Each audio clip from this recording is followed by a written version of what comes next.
Oh, good morning, everyone. We are here on Dattitude. It's a special Monday live edition, episode number 167. We're here to talk about the New Orleans Saints as it is game day, Monday Night Football. They're going up against the Carolina Panthers. You can watch it on WDSU-TV tonight. And Fletcher Mackel, sports anchor at WDSU, is here with us this morning. Fletch, what's going on?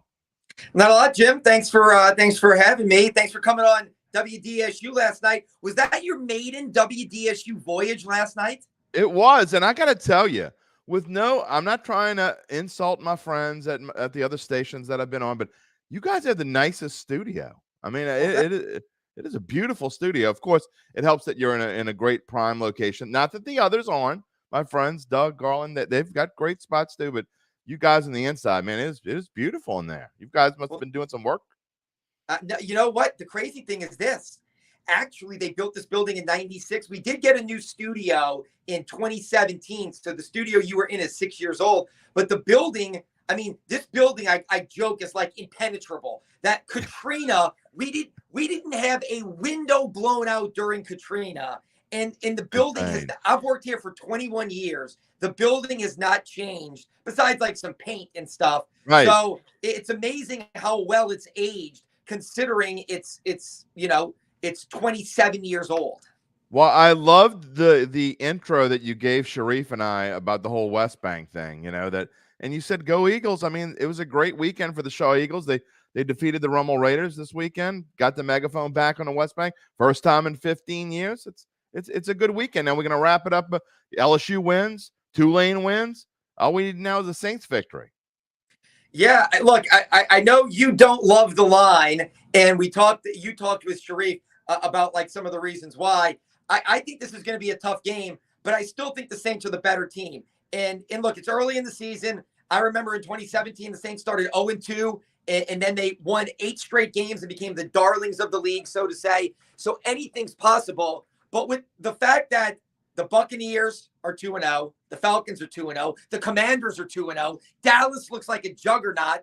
I mean, to me, I would like to see the Saints win tonight and kind of step into that they're real, they're not suspect, we don't know who they are. I think that would go a long way in convincing me that, that the Saints are a little bit more formidable than they have been in recent years. Absolutely. I think it would be great for the area. If anything else, whatever my prediction may be, doesn't matter. All that matters is if the Saints win or not. By the way, we're going to have a shorter than usual live show. We're normally on for about 40 minutes, probably on about maybe 15 to 20 minutes this morning because we're going to do it short and sweet. But if you want to get on a comment or you want to ask Fletcher a question over the course of the next 15 minutes or so, feel free to leave a comment in the comment stream, whether you're on Facebook or YouTube. If you're watching on Twitter, sorry, you just have to watch live and say hello. You can wave at us and pretend like we see you. Nuvella says, let's go. Who dat? And Terry is saying, she says she hates the prediction that the Saints are way better and Carr is going to prove it tonight. I mean, I think he's going to prove it all season long. I have no problem with Derek Carr. I think he's obviously the best quarterback the Saints have had since Drew Brees. Fletch, this offense, though, to me, the biggest problem is on that left side of the offensive line. To me, they have got to shore that up. It's hard to do in one game, but are they going to give Trevor Penning some help? They better give him some help. Look, they gave him help last week. Jeff Asher, who is a data analyst, he mostly does like social justice crime. You may know him from his work with the city council in different cities. He's a former CIA analyst and now has a data company. He's also a big Saints fan, so he's been doing some work with us, and he's got some great data coming out on our show tonight. We have a pregame show from 5:30 to 6 before kickoff, and he talked about how it was the tale of two halves. Last week, Derek Carr in the first half was like the 6th worst quarterback in the NFL based on per like drop back, what happens on each play that's not a handoff. Then in the second half, he was the second best quarterback in the NFL because the Saints figured it out, got Trevor Penning some help. Carr knew he had to get the ball out quicker. They mostly abandoned the run game until that final series. So kudos to them for figuring out what was not working and getting it to work. But they can't do that all season. They can't say, hey, let's Band-Aid it and get through it and grind it out. They've got to fix it and make sure it's right. And you're right. I don't know. I want to see a better Trevor Penning, because at some point you probably have to start wondering, do they put James Hurst back at left tackle where he played last year and put Andres Pete back in his starting left guard spot if Penning doesn't get it? That if Penning isn't ready yet and it is either a bust or needs more time to develop. Look, Hurst played left tackle solidly last year. People hate Andres Pete. He's like a lightning rod for frustration, but he's still a solid starter. You have a fix if Penning can't get it together. You know, it scares me because I've been saying what you just said for before last week's game, that I thought that James Hurst should move to left tackle. Andres Pete, assuming he's healthy again, that's a big assumption. I mean, I know that maybe there's a reason why they're not doing that, but what I hope is Dennis Allen. I thought he was a little bit stubborn with the quarterback situation last year. Thought Jameis Winston should have got another chance. I hope he's not that stubborn on offensive line this year and had that same problem. I mean, you can't wait till midseason to make these kinds of changes. If it's not working, and I'm not saying you need to do it before this game, but I'm saying if we go into this game, the Saints get down and Brian Burns is just beating up on Penning, you got to make a change. I just don't be stubborn about it. Yeah, look, and I don't know if it's this game. Look, I remember if we go back to, I believe it was 2013 when Teron Armstead took over for Charles Brown. Yep. Look, they drafted Charles Brown. He was out of USC. He was supposed to be a first-round draft pick. They got him in the early second. World of talent. Did I lose you there? Sorry about that. That's all right. That was your guy, Sharif Ishak, calling there, so I apologize for that. I'm doing this on my phone because I was coming out of a meeting and I was running late, so I didn't want to be late, Jim, and boot up my computer for 5 minutes. So sorry for the handheld action here, and the calls from Sharif. But I remember Charles Brown was the guy. You know, he was the first round talent, and Sean Payton finally had enough. It was when they were playing the St. Louis Rams, and he just kept whiffing. And I guess it was like 6 games in, and he pulled him because everybody thought Teron Armstead's a project, small school player from Arkansas Pine Bluff. He needs a year of development. And Peyton had seen enough and said, that's it, I'm done. Like, Teron Armstead's the guy. Charles Brown was gone after that year. Teron Armstead was fine. I don't know if they pull the plug on Penning in week 2, but I don't know if he's got 6 weeks like Charles Brown had in 2013. That this team, the expectations are too high. The division is going to be too competitive. You know, winning cures all, but I do think, look, they want to say the right things and do the right things, but they know if his performance doesn't pick up, I think they're going to be kicking Hurst to left tackle and putting Pete in at guard. I think that's 100% accurate. And, you know, Teron Armstead even struggled a little bit when he first came in, but you could see him improve every game. And so I guess the thing that worries me about Penning, and I agree with you, I don't know if 2 games in is too early, but you can't wait until game 8 either. So, I mean, maybe you hope to see improvement from Penning. The problem is that I think Burns is a much better pass rusher than Arden Key. And I'm not taking anything away from Arden Key. Burns is one of the better pass rushers in the league. So you're going to learn a lot tonight, and don't think for a second that Carolina's not licking their chops. You talk about the running game, Fletch, and, you know, Jamal Williams, obviously Kamara's got 2 more games to go before he can come back. Jamal Williams, you take out that last 11-yard run that basically salted away the game. Great run. But if you take that away, he only averaged 2 yards per carry. He also has to do better, and that's not just the offensive line. No, and look, and that was the big knock on Jamal Williams, that he's not that bell cow. He's not the guy that should be getting all of the carries. He was he destroyed in the red zone last year for the Lions. He led the league in rushing touchdowns, and people joked that he was kind of the touchdown robber, if you will, that everybody got him there, and then he did the 1-yard touchdown run. He was, for all practical purposes, a short yardage specialist in Green Bay and especially in Detroit. But you're right. Look, I still blame more of the O-line than him, but I think he's a little bit miscast, even though in training camp, sometimes I try to reel it in. And I know we have colleagues in, like our brethren in the media, and there's a lot of media now that want to celebrate guys in its training camp, and they're not going against anybody.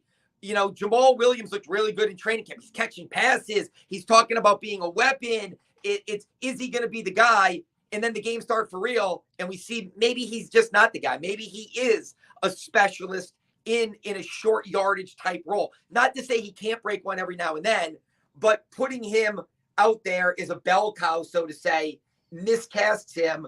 But yeah, he does have to play better. He has to play better. The O-line has to play better. The ground game has to be a factor, going forward, not just tonight, but if they're going to, sustain any type of consistency when it comes to winning. Well, the matchup tonight especially is interesting. And I know you can't take away a lot from just 1 week of stats, but if you look at the numbers on the screen, the Saints were 28th in rushing offense in week number 1. The Panthers were 27th against the run. So something's got to give. So you would think Williams only got 18 carries last week. I would suspect that number is going to be in the 20s tonight, because I would think that Dennis Allen is certainly going to try to at least establish the run, whether he can or can't. Yeah, and look, and I'll say this. I think you're right. I do wonder, though, because I go back to 2019 when Teddy Bridgewater took over for Drew Brees. And again, it's Sean Payton. It's not, but the one thing the Saints leaned into when they weren't full strength is attacking other teams' weaknesses. And Carolina, with no J.C. Horn, with a pass defense that may be suspect, right, I'm not sure they're going to try to be balanced. But if the Saints don't just go with an aerial circus tonight, I feel like I'm going to be let down.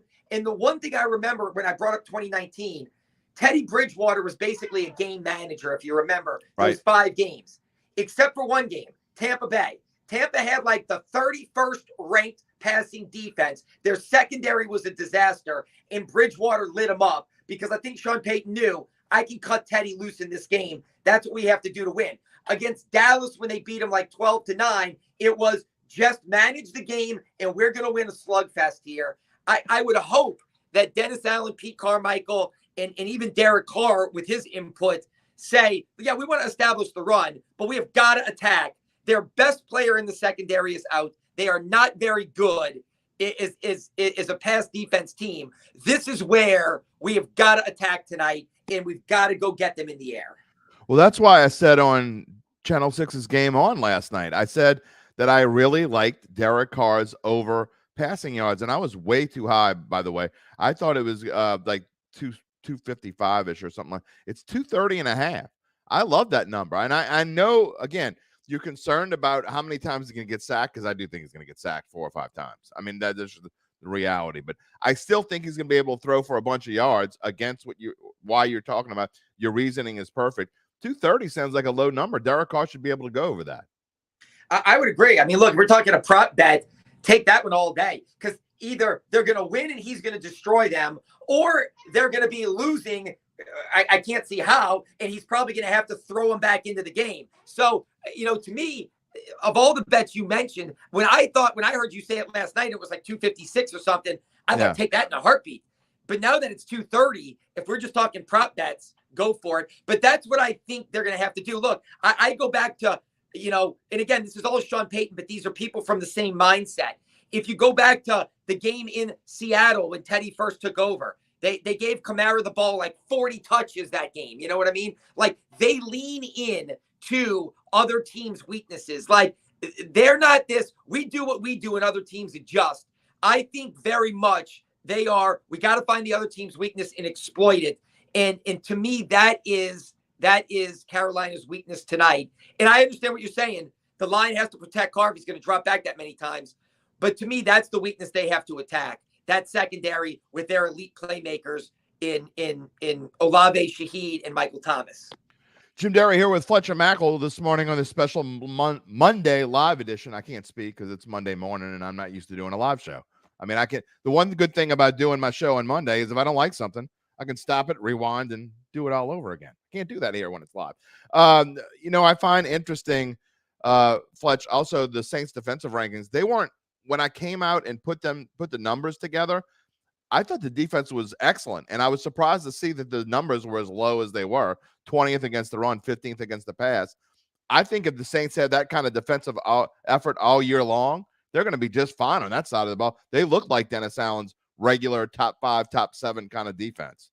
Yeah, I agree with you, because I saw the same thing. I thought, look, defense and special teams won that game last week. I mean, the defense, 3 sacks, 3 picks on 10. Last year, the Saints didn't get their first pick until week 4. They didn't get their third pick until week 13. And they got 3 in game 1. They get 3 sacks. They held them to no touchdowns. I'm like, dude, top 10, right? And then I saw those numbers and I'm like, wait, what?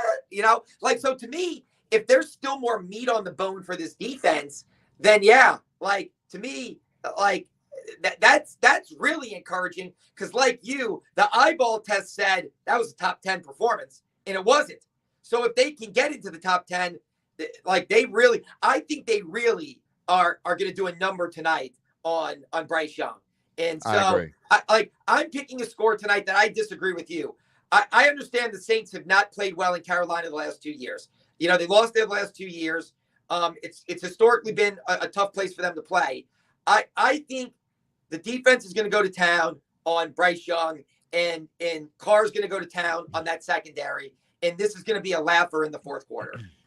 Saints have not been successful very much in week 2. I know my friend Zach Ewing doesn't care about it. He said this is one of those trends. To me, a trend is a trend. Whether there's reasoning for it or not reasoning for it, it doesn't make a difference.